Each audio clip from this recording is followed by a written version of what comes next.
finales del siglo XIX, Europa estaba cambiando. Las ciudades crecían, las fábricas se multiplicaban y la modernidad parecía devorar lentamente la belleza artesanal del pasado. Fue en ese contexto donde nació un movimiento que quiso reconciliar el arte con la vida cotidiana. El Art Nouveau, más que un estilo arquitectónico, fue una filosofía estética que buscó devolverle al mundo la elegancia y la poesía perdidas en la era industrial. Cada línea curva, cada detalle floral y cada vitral colorido de esta corriente hablaba de una profunda resistencia cultural, la de crear belleza en medio del acero, el humo y la prisa moderna. El Art Nouveau no solo transformó los edificios, sino la manera de pensar el arte. Surgió como una rebelión contra las imitaciones del pasado, especialmente contra el neoclasicismo y el eclecticismo que dominaban las ciudades europeas. Sus creadores querían algo nuevo, algo que representara la libertad del espíritu humano frente a la monotonía de la industria. Y así, con una mezcla de inspiración natural, técnica artesanal y audacia creativa, comenzó una revolución estética que cambiaría para siempre la forma en que miramos la arquitectura. El Art Nouveau no surgió de la nada. Fue el resultado de un cansancio generalizado hacia las reglas rígidas del pasado y un deseo profundo de liberar al arte de las imitaciones históricas. A lo largo del siglo XIX, la arquitectura europea se había llenado de columnas griegas, arcos románicos y cúpulas renacentistas. Cada edificio parecía un eco del pasado, un collage de estilos que ya no representaban el espíritu de la nueva era industrial. Pero los artistas y arquitectos jóvenes comenzaron a hacerse una pregunta crucial. ¿Por qué seguir copiando el pasado cuando el presente exige su propio lenguaje visual? Así nació la idea de una nueva estética, una arquitectura que no solo fuera funcional, sino viva, orgánica, en armonía con la naturaleza. Influenciada por el movimiento Arts and Crafts británico, encabezado por William Morris, la filosofía del Art Nouveau proponía que la belleza debía estar presente en todo, desde los edificios hasta los objetos cotidianos. Nada debía ser puramente utilitario. La línea, la forma y el color debían fluir como si fueran parte de la naturaleza misma. Este pensamiento rompía con la lógica industrial que reducía el arte a un simple producto de consumo. El Art Nouveau buscaba unir nuevamente al artista con el artesano y al arte con la vida. No era solo construir, era crear. No era decorar, era dar alma. Y esa idea, radical y poética, fue la semilla que pronto florecería en las calles de París, Bruselas, Viena y Barcelona. Aunque el Art Nouveau floreció en toda Europa, su verdadero punto de origen se encuentra en Bruselas, Bélgica. Allí, un joven arquitecto llamado Victor Horta decidió romper todas las reglas de la arquitectura tradicional. En 1893 diseñó la Casa Tassel, considerada la primera obra verdaderamente Art Nouveau del mundo. En ella, Horta combinó materiales industriales como el hierro y el vidrio con motivos orgánicos inspirados en la naturaleza. Las líneas curvas recorrían barandales, columnas y techos, creando un espacio que parecía moverse como una planta que crece libremente. La innovación de Horta no estaba solo en la decoración, sino en la estructura misma. Por primera vez, un arquitecto usaba el hierro no solo como soporte oculto, sino como elemento estético principal. El interior y el exterior dialogaban entre sí, y cada rincón de la casa parecía tener vida propia. Esta visión revolucionaria inspiró a una generación entera de artistas que vieron en el Art Nouveau la posibilidad de unir el progreso técnico con la belleza natural. Otros arquitectos belgas, como Paul Hancart, siguieron sus pasos, llenando Bruselas de fachadas sinuosas, vitrales coloridos y balcones con diseños inspirados en flores, insectos y ondas de agua. En pocos años, la ciudad se convirtió en un laboratorio vivo del nuevo estilo. Desde Bélgica, la corriente se extendió rápidamente hacia Francia, Inglaterra, Alemania y España, transformando no solo la arquitectura, sino también el mobiliario, la joyería y el diseño gráfico. Así, en una ciudad pequeña pero visionaria, nació una de las revoluciones estéticas más grandes de la historia moderna. Una que buscaba devolverle al arte su conexión con la vida y a la arquitectura, su poesía. Si Bruselas fue la cuna del Art Nouveau, París fue su escaparate al mundo. A finales del siglo XIX, la capital francesa vivía un momento de esplendor cultural sin precedentes. La Belle Époque convertía a la ciudad en un hervidero de creatividad, y el Art Nouveau encontró allí el escenario perfecto para expandirse. Los parisinos, fascinados por lo moderno, abrazaron con entusiasmo el nuevo estilo que rompía con los moldes clásicos y celebraba la libertad de las formas naturales. Uno de los nombres más importantes en esta etapa fue Hector Guimard, el arquitecto responsable de los icónicos accesos del metro de París. Sus estructuras de hierro fundido, con líneas curvas que imitaban tallos y hojas, se convirtieron en el símbolo más reconocible del Art Nouveau. Aquellos portales no solo eran funcionales, eran una declaración estética. Guimard demostró que incluso un elemento tan común como la entrada al transporte público podía transformarse en una obra de arte. Pero París no solo brilló en la arquitectura. El Art Nouveau se expandió también al diseño de interiores, la ilustración y las artes decorativas. En los cafés, los teatros y las boutiques se respiraba el espíritu de la modernidad elegante. Los carteles de artistas como Alphonse Mucha, con sus figuras femeninas envueltas en flores y curvas hipnóticas, se convirtieron en el rostro visual del movimiento. El arte y la vida cotidiana se fusionaban como nunca antes, cumpliendo el sueño de una estética total. En París, el Art Nouveau dejó de ser una simple tendencia y se transformó en un lenguaje universal de belleza moderna. Era sensual, natural y audaz. Era la respuesta artística a una época que soñaba con el progreso, pero que aún quería conservar el alma del arte. Mientras París irradiaba modernidad, el Art Nouveau comenzó a expandirse rápidamente más allá de las fronteras europeas. Cada país reinterpretó su esencia, adaptando sus formas orgánicas y su espíritu libre a las tradiciones locales. Así, el movimiento dejó de ser un fenómeno parisino para convertirse en un lenguaje visual global que hablaba del deseo humano por la belleza en la vida cotidiana. En España, el Art Nouveau tomó una forma única gracias a la genialidad de Antoni Gaudí. Su obra, profundamente inspirada en la naturaleza, la geometría y la fe, transformó Barcelona en un museo al aire libre. Edificaciones como la Casa Batlló o la Sagrada Familia elevaron las curvas del estilo a una dimensión espiritual y casi mágica. Gaudí no imitaba las formas naturales, las comprendía y las hacía crecer en piedra, hierro y cerámica. En Austria, el movimiento encontró una expresión más geométrica y racional a través de la Secesión vienesa, liderada por Gustav Klimt, Joseph Hoffmann y Otto Wagner. Aunque compartían el espíritu rebelde del Art Nouveau, estos artistas buscaban la síntesis entre funcionalidad y arte puro. La famosa cúpula dorada de la Secesión en Viena, con su lema "A cada época su arte y al arte su libertad", se convirtió en un manifiesto arquitectónico de la modernidad. Por su parte, en Alemania, el Jugendstil, como se le conoció allí, destacó por su enfoque en el diseño gráfico y las artes aplicadas. Las portadas de revistas, los muebles, los vidrios y los textiles se llenaron de líneas sinuosas y motivos florales, con una intención clara: llevar el arte a los hogares y a la vida diaria. Incluso en lugares tan lejanos como Estados Unidos, el movimiento tuvo eco.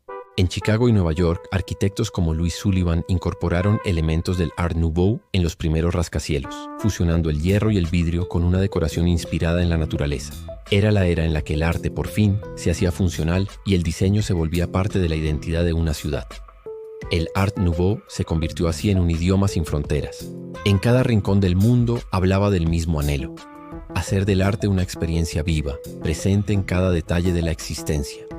Más allá de los grandes nombres como Horta, Guimard o Gaudí, el Art Nouveau fue impulsado también por una generación de artistas y arquitectos menos mencionados, pero igualmente fundamentales. Ellos llevaron las ideas del movimiento a rincones inesperados del mundo, explorando su potencial decorativo, simbólico y emocional. Su trabajo demostró que el Art Nouveau no era un estilo uniforme, sino una constelación de miradas sobre la belleza.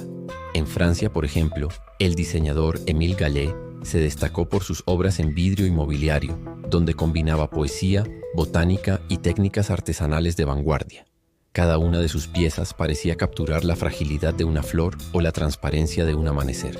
Gallet fue uno de los fundadores de la École de Nancy, una comunidad artística que buscaba devolver el alma a los objetos cotidianos mediante el arte.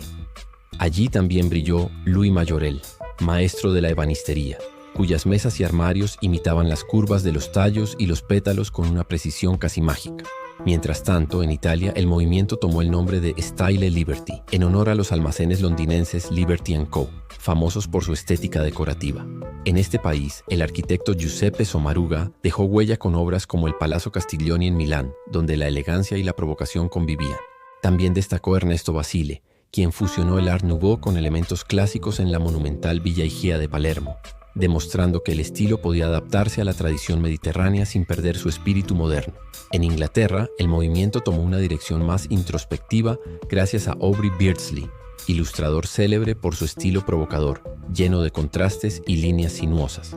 Su arte, influenciado por la literatura y el simbolismo, marcó profundamente la gráfica del fin de siglo. Junto a él, diseñadores como Sefe A. Boissy exploraron un Art Nouveau más austero, centrado en la pureza de las formas y la funcionalidad, un paso previo hacia el diseño moderno. En Estados Unidos, el arquitecto Louis Sullivan, conocido como el padre de los rascacielos, introdujo la idea de que la forma sigue a la función, pero sin abandonar la ornamentación orgánica. Sus edificios, como el Auditorium Building en Chicago, incorporaban motivos naturales tallados en piedra y metal, llevando el espíritu del Art Nouveau a las alturas del mundo industrial. Y en Europa del Este, artistas como el húngaro Odon Lechner, apodado el Gaudí de Hungría, crearon una versión nacionalista del estilo, mezclando ornamentos inspirados en la flora local con motivos del folclore magiar. Su obra, como la Postal Savings Bank de Budapest, es una explosión de color, cerámica y ritmo visual. Estos creadores, aunque a veces olvidados en los relatos más populares, fueron pilares silenciosos del movimiento. Cada uno, desde su rincón del mundo, aportó una nueva interpretación del Art Nouveau, un lenguaje que hablaba de naturaleza, emoción y modernidad, pero que se expresaba con el acento de cada cultura. El resultado fue un mosaico de estilos unidos por un mismo sueño, que el arte no fuera un lujo reservado para unos pocos, sino una experiencia viva, accesible, presente en cada detalle del entorno humano.